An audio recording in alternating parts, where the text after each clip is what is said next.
Welcome to City Life. It's good to have you with us today on the program. We talk about the vision for a sustainable Christchurch. We find out how to get involved with Neighbourhood Week and how to achieve weight loss and wellness with nutrition. And we review an earthquake book, Stanley's Got the Shakes. But first, as part of the draft Central City Plan, speakers from all over the world have been invited to Christchurch to speak on their areas of interest. Now, Kit, tell me about the area that you know best. Well, I'm an earthquake structural engineer, specialized in high-performance earthquake engineering, and also the disaster risk mitigation and reconstruction. And we've been active in Japan, and California, and Haiti. So you've got a big task to talk about. Yeah, I think so. I mean, this earthquake was bad, you know, as you experience what's been going on. But it's not bad as things I see out there compared to, say, Haiti or compared to Japan. And it's definitely workable, and definitely I see hope to just get things done and make it better than it was before. So you're actually based in these areas. You're based in, Japan, Haiti, and now Christchurch. Yeah. Tell me about that. You're an international man. Yeah, it's just there are a lot of demand. I mean, there's needs from people, from many different countries to use our expertise to not only reconstruct better than, after the earthquake, but before the earthquake, see what we can do to make it better so we don't have to experience this kind of things. It's horrible. And because there are just so many ways to make it better, and for both the new construction and existing construction. So yes, New Zealand, we suffered here, but many different cities from Wellington and places like that still exposed to major risk. And I think we can do something right now, and which not only save lives, but it's much more cost-effective doing beforehand than after. Exactly. So Miyamoto International is your company. Right. What kind of things would you be telling Christchurch or advising Christchurch to do from here on in? Well, I think there are a few things. One is first of all, I thought you guys did a great job to build this the city plan to address the city core, and I thought it was amazing because this is only after 6 months of the earthquake, and such a vision and leadership come from the council and mayor's office. I think it's a fantastic thing, because that's exactly what the people needs, But also, at the same time, that plan need to be articulated more to address the details of how we're going to achieve these elements in the plan. And also we should look into right now look like about 50 to even more higher than, let's say, 50 to 60% buildings are deemed to be taken down in the city center. That number seems very high. Because looking at other earthquakes in a similar type of intensity, usually the come down rate, it's about 20 to 30% at the maximum. Wow. And building stock here is pretty good. So that's something I like to kind of look into a little more details of because some cases you need to have options. I mean, obviously there's some damage in the building, right? Option one, take it down and build a new one, right? Option two would be repair and strengthening better than before. And that particular option, I think we should really explore that, because there is the methodology used in high-performance earthquake engineering. You can make you can repair and strengthen the existing buildings much better than before. Just like engineers, we should be like kind of like a doctor. Say if you got a cancer in a leg, you should have options, right? Either chop off or chemical treatment, stuff like that. So I think you should be informed. You and the insurance companies should be informed so you can make the proper decision based on that. Okay, so you have visited, or your company has visited Christchurch after both of our big earthquakes, after September and after February. First of all, what did you find after September? Were you surprised with what you found after that? No, we didn't surprise at all after September and also after the February earthquake. It just the New Zealand engineers and building code is good as anything, okay? It's basically, we have a very similar engineering code in Japan and California, United States. And these, three countries, it's really top-notch engineering mind. But also same time, building codes are minimum, so what we call life safety. So if there's major earthquake happens nearby, these buildings may not be occupable, usable, or even in some cases not even repairable. And that's what you face in here. So using the minimum building code is essentially saving lives, and which I think at Christchurch did a great job. Yes, we lost 200 people. You know, it's a horrible, horrible experience. But a place like Haiti, we lost 300,000 people, you know. And in Japan, tsunami, we lost over 25,000 people. Kobe, we lost 6,000 people. So I think we did a good job here. But again, at the same time, when we built this new buildings, new city, we should have built the, not by minimum building code, but we should have built the earthquake resilient building, earthquake resilient city. You can occupy, use those buildings and community after the earthquake, and which is definitely possible. Usually increment cost is about 3 to 5% to the total construction cost using high performance earthquake engineering. It's like that. The payback time is less than 5 years.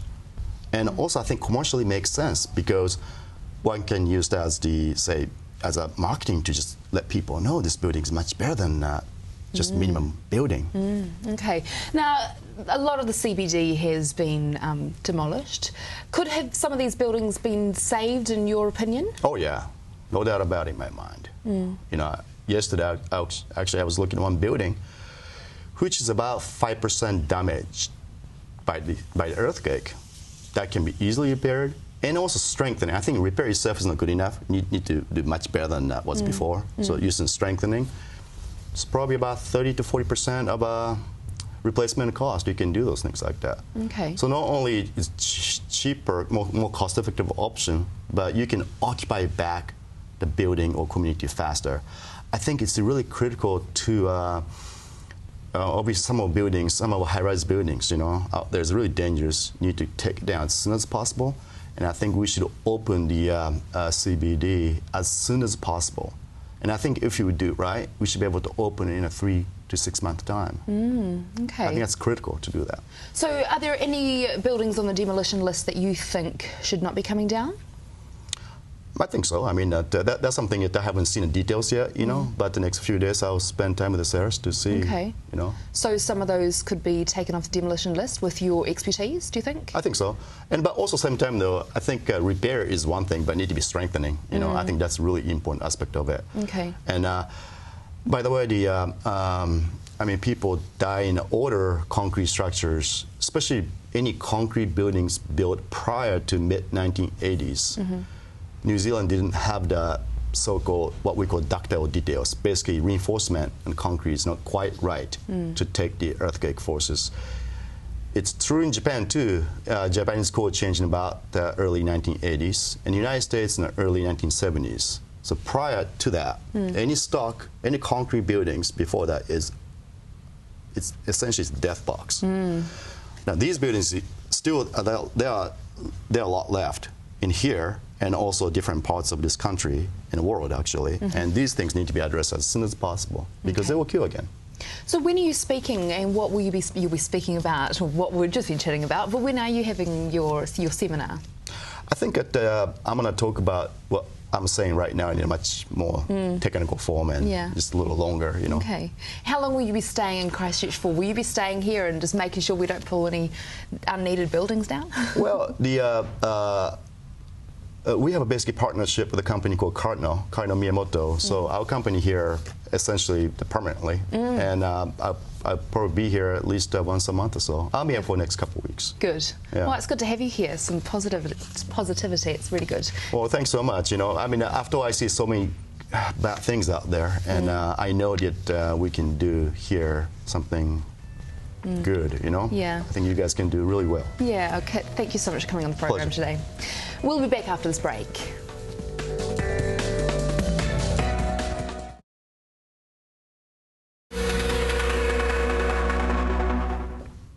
You're back with City Life. Now, John, the draft Central City Plan has now been released into the public. How has this been taken by Sustainable Otautahi? Well, I think it's been taken really, really positively by us in our group and by the whole city. I think what we're seeing is people really welcoming a lot of those big green initiatives that are right up there in the plan. To see the word sustainable written there in the first two sentences is really good news as far as we're concerned. So, yeah, very positive. So do you think there's been enough community interaction for the draft? I think the share an idea stage was very, very good. And what was it, 106,000 ideas. You can't argue with that. That was hearing the voice of the people. What I suspect we're seeing now is that the energy in the public will tend to drop away slightly. People will say, oh, I've done my bit. And what Sustainable Otautahi is arguing for is that we need to keep that momentum up, that there are some great ideas in the plan and we need to defend them and protect them and shout up for them. Because otherwise there's a tendency for things to get watered down over time. OK. Do you think there's enough green or sustainable in the plan so far, or the draft? It's that balance, isn't it? There's obviously a lot of profile about the parkways and the cycleways and so on, and a lot of those green ideas, the trees in the parks, are looking really good.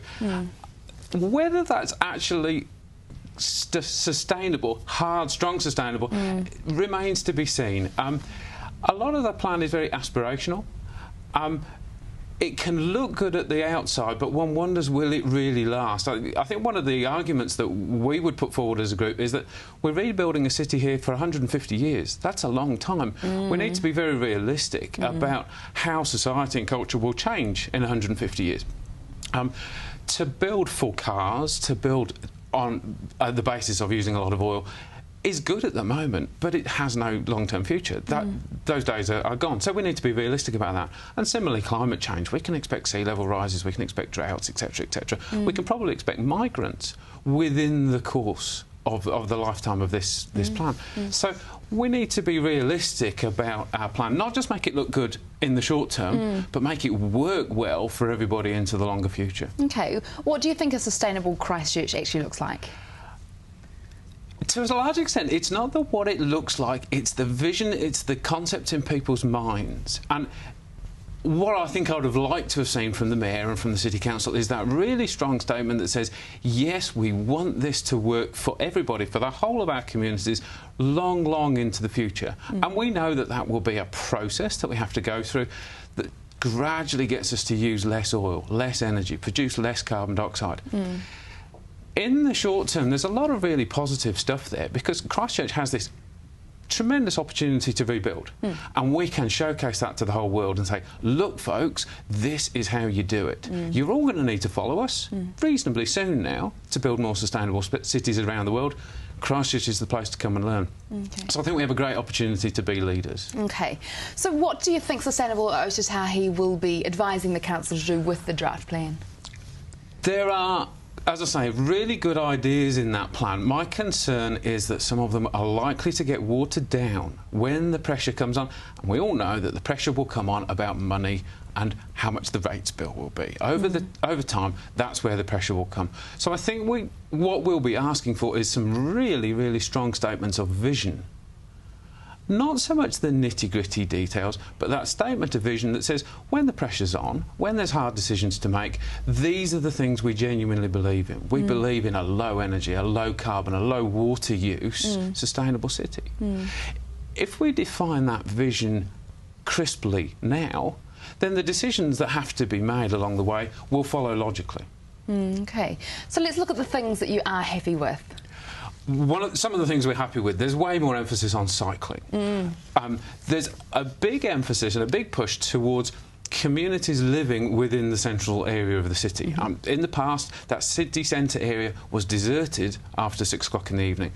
The move to get families, communities living in that area will put some life into that area. Those people could and should live relatively low energy lifestyles. They shouldn't need to travel terribly far.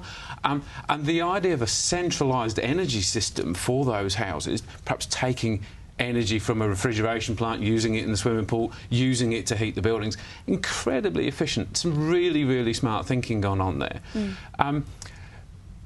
OK, and you've got a night coming up tomorrow night? Yes, Tell me about this. What we're doing tomorrow night, it's a meeting for our members and supporters and anybody that's interested in a sustainable future for the city.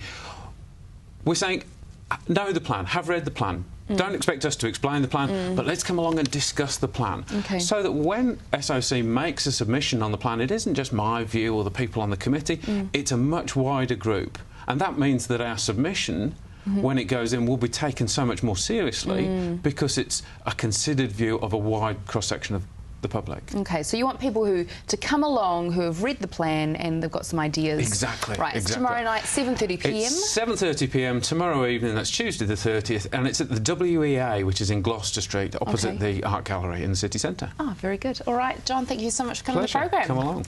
After the break, we're going to chat about Neighbourhood Week.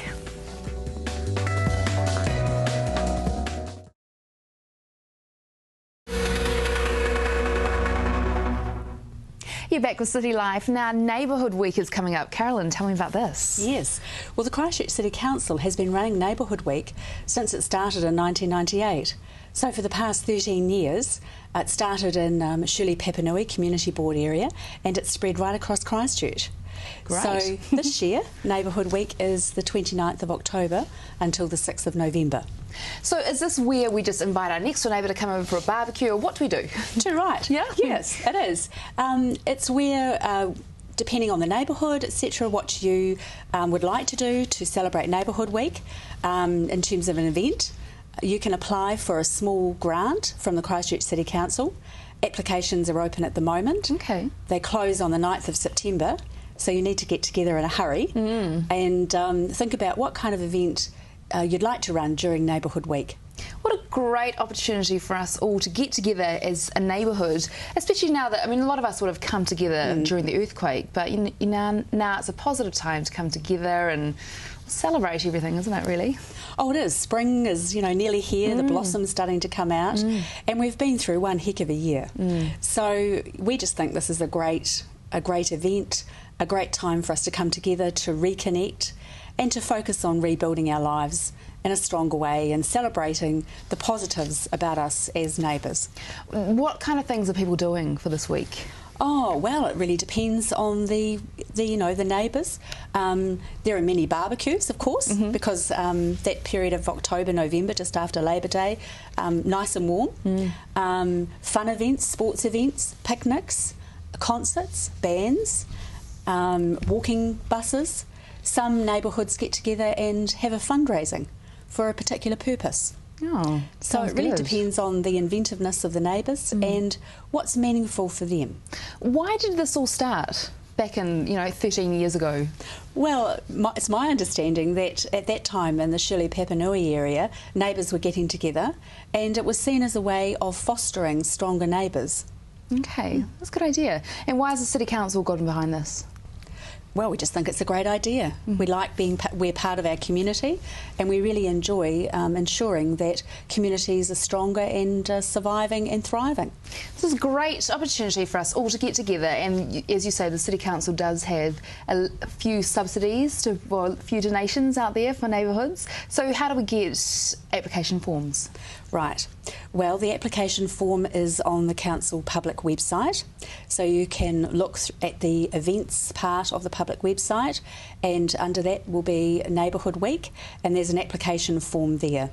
Okay. You can also email the Christchurch City Council at neighbourhoodweek@ccc.govt.nz, or you can call 03 941 8999 to find out more about it. Okay, and we should probably take some pictures and send them into the council as well, right? Oh, we love that. In fact, at community board events, we often have photos of past neighbourhood get-togethers, and it's a source of great joy for us to look at just what's going on in Christchurch. And we could always invite our local community board member, couldn't we? Oh, most definitely. I'm sure they'd be open to an invitation. Oh, sounds like a good idea. All right, Caroline, thank you so much for coming on the programme. Neighbourhood Week, 29th of October until the 6th of November, and we go to ccc.govt.nz to find application forms there, or we can email neighbourhoodweek@ccc.govt.nz. Gosh, I'm good, aren't I? You are. Right. Thanks for coming on the programme. Thank you. We'll be back after this break.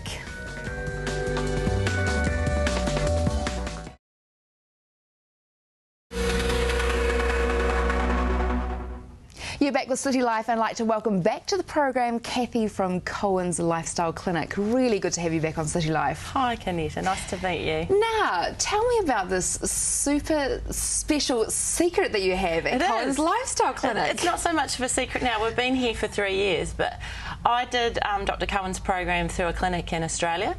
I lost 40 kilos in 21 weeks. Oh my gosh. Which I don't think there's anything faster. I haven't been able to find anything faster. But the best thing about it, it's all healthy. It's natural. There's no pills, no shakes, no prepackaged meals, no exercise. And it's all based on the fact that there's actually something hormonally wrong with your body, and he just corrects that using food rather than medicine. So your food is your medicine. But everybody's program's different because everybody's different. So one size does not fit all. So what happens? We come in and visit you, and what happens? If we decide that we want to lose, say for example, 40 kilograms or whatever in 20 weeks, we come in, see you, what happens? Well, we do an information session at the clinic, so it's a free information session, or we can send out information packs if you just ring the clinic. We look after the whole country, so Christchurch is very lucky. We've got a clinic here. There's a clinic in Central Otago and a clinic in Auckland. Now, once you've had 30 minutes of asking us all the questions you want, if you want to go ahead and do it, then the next thing you need is for your medical history to be sent to Dr. Cohen with your blood test results, and he uses those to work out exactly how much protein and carbohydrate your body needs. So that's why everybody's program is different, because everybody is different and you need a different amount of food from me. So it's just normal, healthy, everyday food. It's very easy to do. You're not hungry. The great thing about it for me was there was no exercise, because before I did Cohen's, I was running on the treadmill for an hour and a half every day. Were you? And I had been for 5 years. Why were you running for that long to begin with? I don't know about you, but I grew up in New Zealand and the media tells you have to exercise to lose weight. Yeah. Well, apparently you don't. Exercise is good for your heart, for your muscle and for your bones density, but as far as losing weight goes, if you've got a human growth hormone problem, if your human growth hormone level's down and your serotonin's down, it's not going to make a lot of difference. Exercise does increase your appetite as well, so that's why Dr. Cohen doesn't prescribe it. You can do whatever you're doing at the moment that you're on the program before that, but as long as you don't do too much. So, I mean, I was thrilled. Some people don't want to give up their daily walk, that's fine. Yeah. But, I mean, I couldn't wait to get rid of that treadmill. Oh, my gosh. Yeah. So, had you tried everything before? I had tried everything. I'd tried everything, and if I hadn't tried it, my mother had tried it. My whole family has, you know, struggled with the weight issue, so it's a genetic problem. But all it was hormonal, so I corrected it. Now everyone else in the family corrected it as well. Wow. It's sort of, once one person does it, then all their friends and family want to know how did you manage to do it so quick? Yeah. I mean, gastric banding's not even this quick. Wow. I mean, you lose 500 grams and you have a $34,000 operation, and then you have plastic surgery at the end to correct all the skin issues. The great thing about doing it naturally is your human growth hormone repairs your skin and your muscle tissue as well. So you're getting healthier. And all your internal organs are getting healthier and being able to deal with staying a stable weight once you finish. You shouldn't have to diet once you're off the program. So you do the program, you finish, you slowly increase your food on a refeeding program that Dr. Cohen gives you, and then you know what foods you can and cannot eat and how much you can get away with. So it's a matter of just stabilising your body for life. What's the transformation like? What does your friends and family think when you were going through the transformation? Well, a lot of them, it was so quick, they didn't see me until I finished. And so then it's a big shock. Yeah. But for most people, I was absolutely amazed at how many people who I thought didn't have a weight problem were wanting to talk to me about how to lose weight. Because I thought, I mean, 40 kilos is a lot of weight. Whereas some people with 8, it's all relative. If you can't fit your wardrobe, you can't fit your wardrobe. And I tell people the most expensive part about doing a program is the shopping trip at the end. Oh, to get new clothes. Well, you go buy new clothes. I had to buy a whole new wardrobe. I need to have a look at your before and after pictures. Yes, that's a good idea. So let's take a look at those. That's you. That is me. 21 weeks before I started the program, pretty much the week before I started. Oh, wow. And that is me 21 weeks later. Oh, my goodness. So I had quite a few people didn't recognise me. You look gorgeous. Oh, thank you. And you still look gorgeous. It's 3 years later now. 3 years. So, I mean, the proof is in the pudding, so to speak. It stays off, you know. So what's it been for the last 3 years? What's it been like for you keeping the weight off? It took probably about 6 months for my head to get around the fact that I wasn't shopping in the size 18, 20 part of the shopping centre, but it's absolutely, now it feels normal. And I mean, there are lots and lots of other people done the program, including all of our consultants, so you don't talk to anyone in the clinic who hasn't done it. And some of their results are even more amazing. One of our consultants lost 63 kilos. So I mean, it's just we're all superstars. Yeah, I reckon. In our own now right. tell me about the people who come and see you. Are they just normal everyday people? Are they in professional jobs, or what kind of people A lot are of they? people in professional jobs. We get personal trainers doing the program. We've got doctors and nurses doing the program. Oh, I mean, it's simple biology, and so a lot of those people already understand that, oh, it's a hormone. Oh, that makes sense. And so they put one and one together and go, well, this is a nice, easy, natural way, and I can maintain it without costing me a fortune for the rest of my life. How incredible. Yeah. I can't believe it's all about a hormonal imbalance. Yeah, well, I mean, that hormonal imbalance could have started as a child. It could have happened later on in life. For me, going on the pill did it, sort of disrupted everything. For some people, it could be a sports injury or grieving, stress can do it. So I know there's a lot of people in Christchurch at the moment struggling because of the stress of the earthquakes. I mean, and that can just upset your body's metabolism. And we're lucky enough to have a clinic here in Christchurch to go to. Oh, we are. Yeah. Yes. Because you started in Christchurch. No, we Queenstown. started in Queenstown. Then it's been in Christchurch for the past 2 years. Our clinic used to be in Manchester Street. It's now 391 Durham Street. I think we've got a picture of it. Yep. Let's have a look.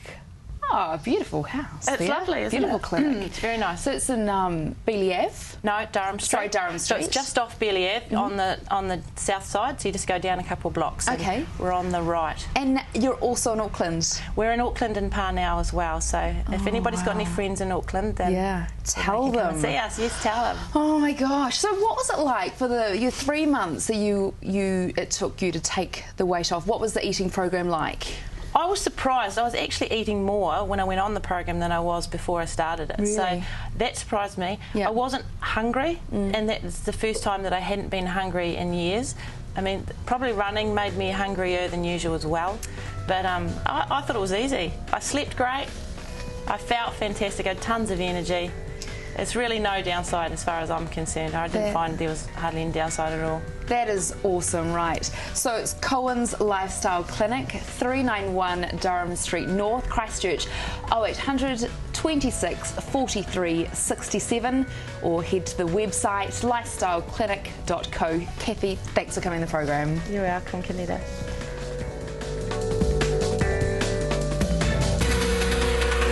Now I'd like to welcome Claire back to City Life. What happened with Sophie? Did she get scared off by Richie and Dan last week? Yeah, no, she knew that they wouldn't be here today, so she decided to take the day off. No, she is up in Auckland for the weekend for her engagement party, which is very exciting. Cool, so she sent you along? Yep, she said one more favour before I head off. Before you're hoping to see, well, the likes of Richie and Dan, or... I know. What did she say when she got back to the office? She was a little bit flustered, but it could have been me, I'm not really sure. Yeah, she was pretty impressed. Yeah. She was like, I walked into the makeup room and it was Richie McCaw and Dan Carter. Anyway. Yeah, nice to be surprised on a Friday morning, yeah. Okay, Pegasus Fun Run. Yeah. It's coming up. It is coming up, so time's definitely ticking along. So the Pegasus Fun Run on the 9th of October.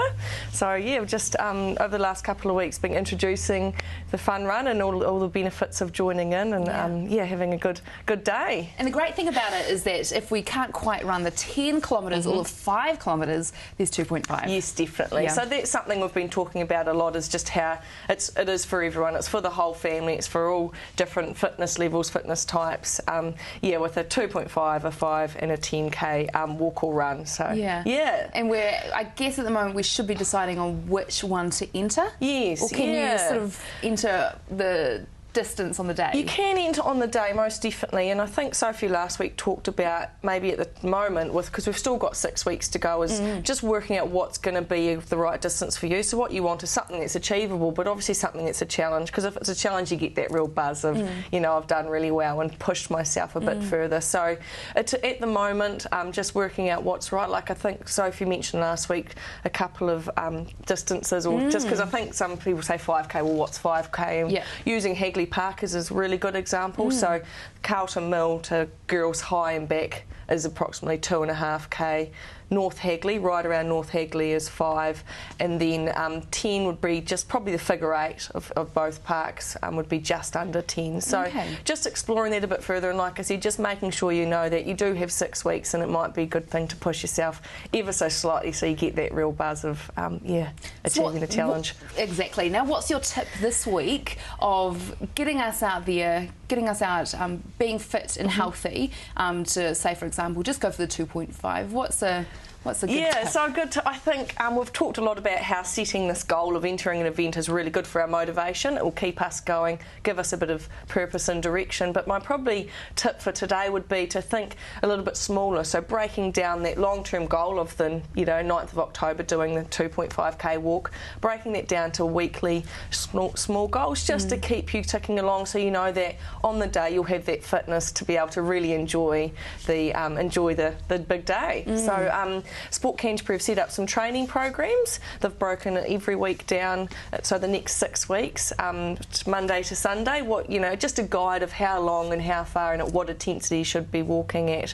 And so my advice would be to jump onto the website and have a look at that training program and just plan, look in the short term on the week would be So it's sportcanterbury.co.nz? .org.nz or pegasusfunrun.co.nz. Now, is this a family event? Is this open for everybody? Yes, most definitely. So like we said, we've got the 3 distances, but we also have a really fun day planned. So there's going to be stalls and food and music, and I think they've got an MC, so it'll be a really good family affair. So an example maybe the kids and the dad maybe do the 2.5, whether the kids can scooter and the dad walks, and maybe your mum or your partner might be doing the 10k run or walk. So hopefully it will be everyone will be involved. Oh, that's cool. And whereabouts is it starting from? From Pegasus, Right. So right in there, and then the maps are also on the website. Okay. So around the lake is the base of it, and so it should be good. And going back to those tips of breaking down the weeks, another really good idea is thinking, how can I fit activity into my day, just in general. I think a lot of people think, oh,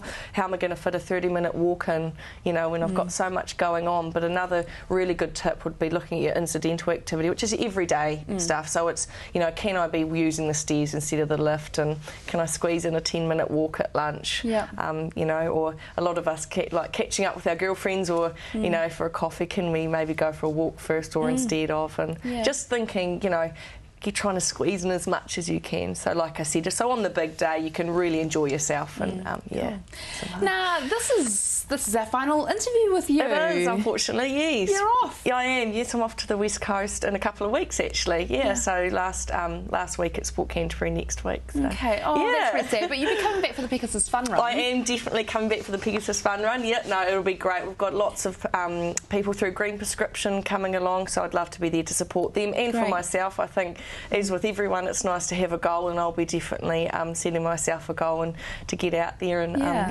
good on you. Have some fun. And you're off to the West Coast. I am. Good on you. I went over there once as well. Cool. Yep. No, it's going to be a good adventure. I'm really looking forward to it, and hopefully get some good walks in and enjoy the everything that they have to offer as well. Excellent. So what we can do to find out more about the Pegasus Fun Run is go to sportcanterbury.org.nz to find out the 6-week, 8-week running. So 6 weeks to go, and have a look at that. And next week Sophie's going to be talking a little bit about your intensity in your walk. So your warm up, what you should be doing in the middle and your cool down. So go into a bit more detail of our programs. Excellent, Claire. Great. Really good to see you. Thank you very much for having me. And good luck with your new job. Thank you.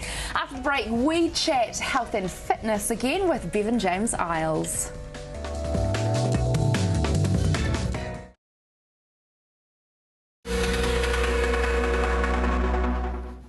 You're back with City Life, and it's always my pleasure to welcome Bevan James Eyles. It's actually my pleasure to be here. That's how we roll. There's a lot of love in the room right now, team. Now, what we're talking about this week is actually something that's very close to my heart. About looking good, feeling good before you actually put yourself into exercise. Tell me, why do we do this? Well, I think there's a few things. I suppose it comes from Get Up to Fives. Started with our first seminar yesterday, and we're starting training tomorrow, so it's all good. And that group was really designed for people who haven't really been exercising or want to get into kind of running. And so, I got an email from this lady who wanted to come along, but she was saying she always felt she needed to look good before she could join a group like this. And the idea of this group isn't about that. This isn't about making you have, you don't have to be a certain look to be a part of it. And it was interesting to me that we have these limits, these things that we have to be of a certain standard before we can start exercising. And I think I just find it a really fascinating thing, and it's such a limiting thing because if you have to get to a certain level, you're then blocking off all the areas that could help you be successful with exercise. And most of the time when it comes to exercise, it's actually about finding environments where exercise is already happening. To get out the door and go for a run or a walk or all that by yourself is actually a pretty tough thing to do based on willpower alone. Whereas if you can find environments that are making exercise happen that are in a successful way, if you can take that first step, you're going to be really successful. So if you then say to yourself, well, I can only go to this environment if I look this way or if I feel this way, well, it's probably never going to happen. And so that's such a limiting factor. Like, you identify with it. Why do you think it's the case? I think it's because I feel like I'm going to be, different from everybody else. Okay, and so that everyone will be more fit than me and things like that. So it's about judging yourself based on other people. Yeah. Is it a pride thing? I think it's a fear thing more than pride. Okay. You know what I mean? I think we are. It was actually interesting. We had a running group last Saturday, and we got this new lady called Brenda, and she's, a newer, slower runner, and she'd been coming for a few weeks, and she's been growing really well and doing really wickedly. And another lady turned up who was a newer runner as well, and I think Brenda thought that she was going to be of the similar level, or maybe a little bit better than this newer lady, and she wasn't. This newer lady was a little bit better than her, and Brenda had this really emotional, tough time in the run, and I came up to her as a coach, and I said, well, why are you where you are right now? And she said, well, because I thought this other lady I was going to be better than her or of the same standard, and I wasn't, so I beat myself up. And the problem with that is that you can't control other people's performance and you can't control what other people are. You can only control the things that you can do yourself. And so what the lesson for Brenda in that situation was, next time someone turns up, take away judgment, basing yourself on them, base it on what you can do about yourself. And I think, as you say, it's that we have these fears around, I'm going to be the worst, or I'm going to look different to everyone else. And there's such big hurdles to overcome. Like, they really are real. But unless we overcome them, we're not going to move towards environments that are actually going to help us create the thing we want to be. Okay. Like if you go towards, a good exercise group or a good class at the gym, or, if you go towards those places, you are actually going to find a place that makes exercise a lot easier than you think it is. And that's when you're going to start to create the change you want. Like for you get up to 5, and like over the next period of time, you're actually going to, first of all, you'll come along to the first, session, you're going to realise you're not that bad. I think our own expectations of where we are actually really unrealistic, and so you'll realise, I can do this, and then you'll start to grow more with it, and that belief will come. So, So how can we make ourselves feel more comfortable? Because in the past we've spoken about, if we're going to the gym, going to do some exercise, we put some thoughts into our mind about what we want to achieve out of this. So is this another technique we can use to get ourselves out there? There's a few things you can do. I think, contact the person who you may want to join a group with, so if it's a personal trainer or if it's a coach, and maybe they could even connect you with someone who would be in a similar situation. Like, I know when I get someone who may be totally new and really afraid, I can get them to go and talk to someone else who may have felt that way before, because then you can identify with them. Like, if I go to you, it's going to be easy, you go, you're a guy who does exercise all the time, what do you know? Exactly. You know what I mean? Like, it's not real. And whereas if you could go and meet someone who you identified with and they said, actually, it's really, you'll be fine, just come along to this first session. To me, it's just getting to that first time. Once you get to the first time, unless it is a real extreme exercise environment, but most of the time, a good fitness professional would have set up an environment that will make it work for the beginner exerciser. So, it's that first hurdle you've got to get over, and once you've done that, then you actually realise it's fine. So talking to people who have been there in that similar situation, trying to find a coach who would understand your needs, and then at the end of the day, you've just got to take that step, and that's the hardest step, but, at the end of the day, you just got to kind of front up and take that first step. But once you do that, you'll find the rewards are all there. Because I'm taking the first step, and that's always something that's scary. And how do you feel about that? I'm pretty nervous, I suppose. Tuesday will be, tomorrow will be interesting. Well, that's the thing, is that that's what we talk about, is that when we have the seminars and stuff for these kind of products, is that when you walk in the room, everyone is feeling the same way. And it's kind of like, I'm going to get deep here, that Dalai Lama thing of when you realise everyone else is suffering, you can be a lot less easier on your own suffering. And I think that's when you realise that environment, everyone's feeling the same way. You can kind of go, well, actually, it's not that bad. We're all taking this experience together. So I suppose the thing is, if you look at yourself right now, and if you think I need to be a certain level before I step towards environments that are going to help me achieve the thing I want to achieve, is that limiting me? And if it probably is, then what can I do to move me towards a place where I can get in those places, and maybe just taking that first step. Cool. So can people still join the Get Up to 5? Probably not for this one. So it's capped, there's too many people coming? Well, it's not that it's too many people, it's just that we've started and we kind of want to get rolling. So, but we're going to be doing it again in another 8 weeks, so it's going to be a continuous product, and we're probably going to be looking to have midday ones and morning ones for mums and stuff as well. So ongoing, go to the website, www.getup to5.co.nz, and just keep an eye on things. Awesome, Bevan, always really good to see you. Looking forward to tomorrow. Bring it on. You'll be Forrest Gump.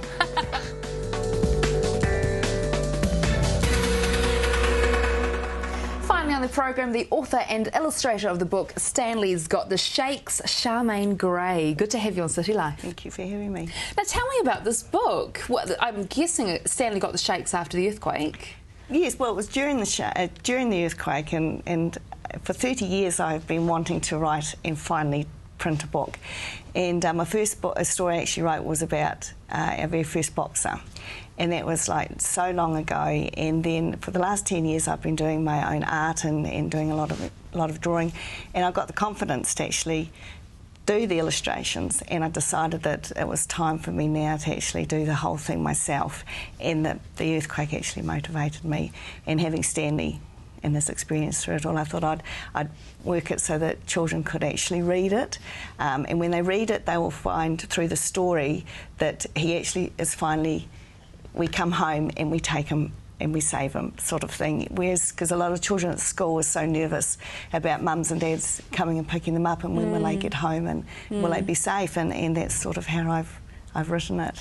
So this was after the February quake, was it? No, that was after September. Right, okay. I had it all ready to go, and then the February quake happened, and Ferv, the printing company that I used, had to be relocated. They were in the red zone in town, so they were relocated. It took them 3 months to get relocated, so it's taken that long, and it's why the bit of the delay. But it's out now. So tell me about the book. What kind of story does he go through? What's his little mission?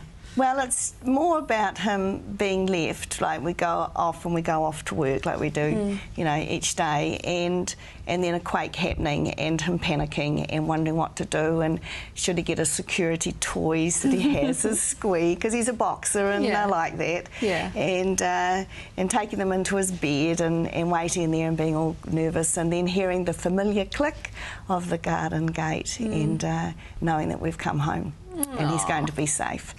So what's it like for you achieving this goal, this lifelong goal of producing a book? It's awesome. You know, I just cannot believe that I've finally done it. It's been a huge, huge thing for me. You know, after having children, and then finally it's like having a third child. It's just wonderful. You know, I've got 2 daughters, Becky and Emily, and I've dedicated them. They're adults, and I put them in the front of the book. And I've also dedicated it to my great niece Michaela, and we had them as refugees for 10 nights after February, and I kind of saw it through her eyes as a 7-year-old that she was then. You know, she's 8 now, but as a 7-year-old, and I kind of saw how the earthquake affected the little ones, and so I made it a special tribute to her as well. Charmaine, you'll have to excuse us. There is building going on next door, but that's just part of the rebuild here. Yes, no. So this is good. And how has it been received so far? Oh, fantastic! I cannot believe it. I have sold so many. I have had the feedback from you guys ringing me. I thought that was just amazing. I had the Observer contact me, and they did an interview, and just 2 shops of selling it, the Reading Bug in Beckenham and Kazuka, which is a garden centre in Centaurus Road. They're selling it for me, and I'm just blown away by it. It's been fantastic. Do you think you'll write another one? I will. Yeah? Yeah. Any Probably idea? about Stanley. Stanley, yeah. I may do a series. He's your muse. He is, and you know, he's great. He was diagnosed with cancer at the beginning of the year, and that was really the last little bit that really made me really go for it. And it was a serious cancer, and he's fine at the moment, and he's 5 years old, and we're hoping that he'll be around for a little bit longer. He's good at the moment, as I say, but good. So that motivated me. I'm looking forward to meeting him very, very shortly. Yes. Where can we pick up our own copies of this? I've got my website, the www.charliesart.co.nz. That's got my contact details on it. It's CHARLEY. Yes, and that's because it's my art, and I sign my art as Charlie. But I decided to separate the book from my art and be known as Charmaine, which is my proper name. Great. And so yes, so you can contact me through there, or as I said, through the Reading Bug in Beckenham in the shopping centre there, and also the Kazuka in Centaurus Road. Excellent. And you have 6 copies to give away to City Life viewers. How would you like to do that? Put it into a draw? If you want, or however's easiest for you, first 6 people to phone in, or in a draw, I don't mind. Let's do the draw. So if you'd like to go on the draw to win a copy of Stanley's Got the Shakes, you can either give Marianne a call, 3777 033, or you can email me, canetta@ctv.co.nz, and you could be one of the lucky 6 to win this book. Now, I'm really looking forward to meeting Mr. Stanley himself.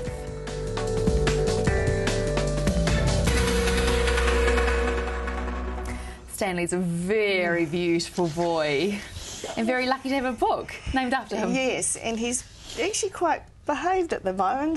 Just don't acknowledge him, and we'll see how we go. All right. Charmaine, thank you so much for coming on the programme, and good luck with the book, and I hope you do write a series. Thank you so much. Now, that is City Life for today. We're very excited to have Stanley in the studio. If you'd like to watch episodes of City Life on demand, you can. Just go to ctv.co.nz, find the big YouTube logo, click on that, and click on City Life. And we are on Facebook. Just find CTV City Life, and you can get in touch with us. Just email me, canetta@ctv.co.nz. You can call us 3777 033, or you can write to us, PO Box 1100 Christchurch. Thanks for watching, and we'll see you tomorrow.